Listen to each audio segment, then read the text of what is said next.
Ayer sobre las 20:45 horas se produjo la incorporación en sentido contrario de un tractocamión en el kilómetro 345 de la 3 que circuló hasta la ciudad de Valencia en sentido contrario por los carriles sentido Madrid, y una vez accedió a la ciudad de Valencia por la avenida del Cid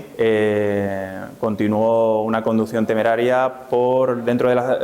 la zona urbana hasta que, a causa de la falta de un neumático, se detuvo en la Plaza de España, donde huyó a pie y fue detenido por componentes del Cuerpo Nacional de Policía y Policía Local. En el tramo interurbano de la A3, el camión produjo hasta 4 siniestros viales, de los que han resultado 3 personas heridas leves, 2 de ellas evacuadas al Hospital General. La conducción temeraria que efectuó viene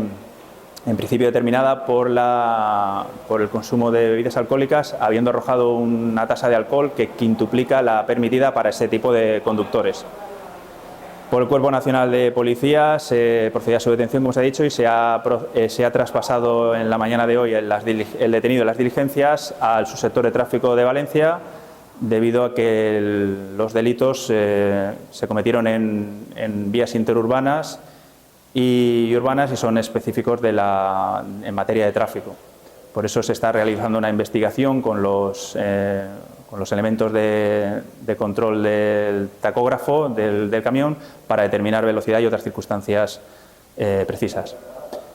La excelente colaboración con Policía Local ha permitido determinar lo ocurrido dentro de zona urbana, y la coordinación con Policía Nacional pues ha facilitado, evidentemente, como se explicó, su detención. Los delitos que se le acusa al conductor son conducir con temeridad manifiesta y desprecio hacia la vida de los demás, conducir bajo la influencia de bebidas alcohólicas y drogas, y lesiones por imprudencia grave. El detenido pasará a disposición judicial en la tarde de hoy, jueves, a las 17 horas, en el juzgado de instrucción de la Ciudad de la Justicia de Valencia.